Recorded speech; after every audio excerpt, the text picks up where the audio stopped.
Bonjour et bienvenue dans cette nouvelle vidéo. Je suis Cathy du blog maindanslatterre.com, le blog dédié à l'apprentissage de la sculpture de l'argile en ligne. J'ai vraiment à cœur que le modelage de l'argile soit accessible à tous et ça me fait très plaisir aujourd'hui de partager ce petit moment créatif avec vous. Cela concerne donc la structure d'un visage avec une terre assez chamottée. Et c'est vrai que ce n'est pas le conseil que je donnerais en premier quand il s'agit de faire des détails dans un petit visage. Je conseille plutôt d'utiliser une argile lisse comme une faïence.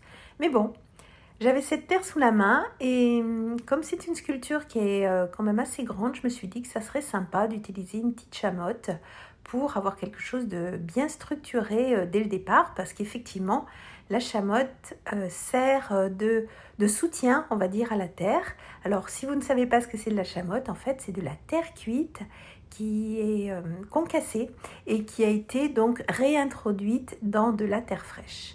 Voilà, vous savez tout. Alors, avant de commencer à vous parler de cette sculpture, je voudrais vous proposer de télécharger mon livre « Réussir ma première sculpture facilement ». Il a aidé énormément de personnes à oser mettre les mains dans la terre et ça me fait très plaisir de vous l'offrir. Alors c'est très facile pour l'obtenir, vous avez un lien qui s'affiche ou en bas dans la description.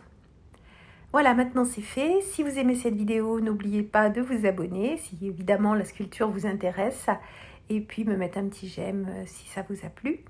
Donc, comme je vous le disais, on travaille la terre chamottée et la structure du visage. Alors, effectivement, j'ai un cours que je propose sur les petits visages pour faire vraiment la base, la structure et pour être juste dans les proportions.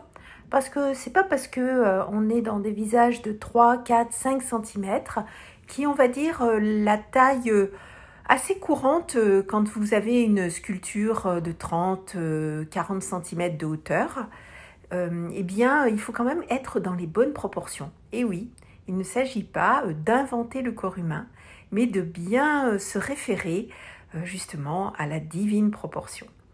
Voilà, donc j'ai donc créé cette structure en suivant ma méthode et ensuite, eh bien, j'invente le visage qui me plaît et en lien effectivement avec cette terre chamottée et qui donne un côté un petit peu brut au niveau du rendu. Moi qui suis habituée aux sculptures plutôt lisses, c'est vrai que ça me change un petit peu et ça permet une sorte de liberté, c'est pas mal du tout.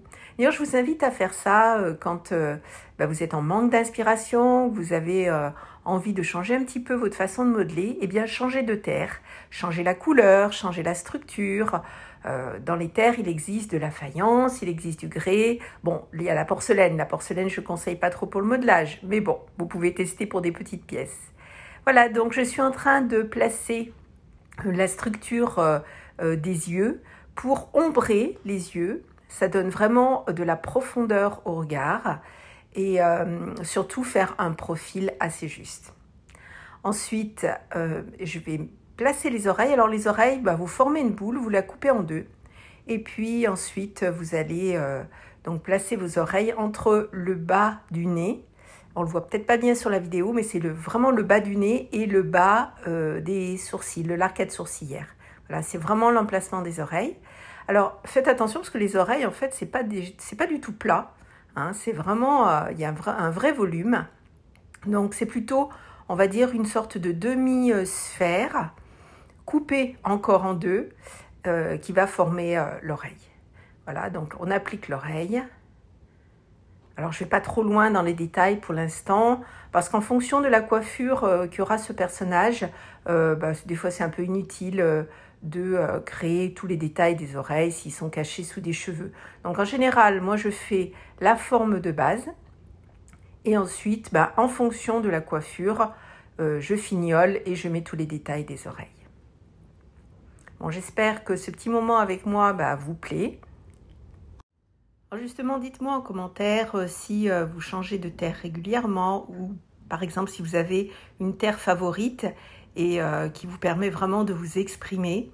Donc j'aimerais beaucoup savoir ça, je réponds à chacun d'entre vous. Alors après la forme de base, eh bien on met le petit lobe. Voilà, donc c'est très succinct pour l'instant. Et puis comme je vous disais, cette terre brute n'amène pas vers les détails, hein, contrairement à une terre lisse. Mais bon, il faut quand même être juste, comme je vous le disais, dans les proportions. Donc le placement du lobe.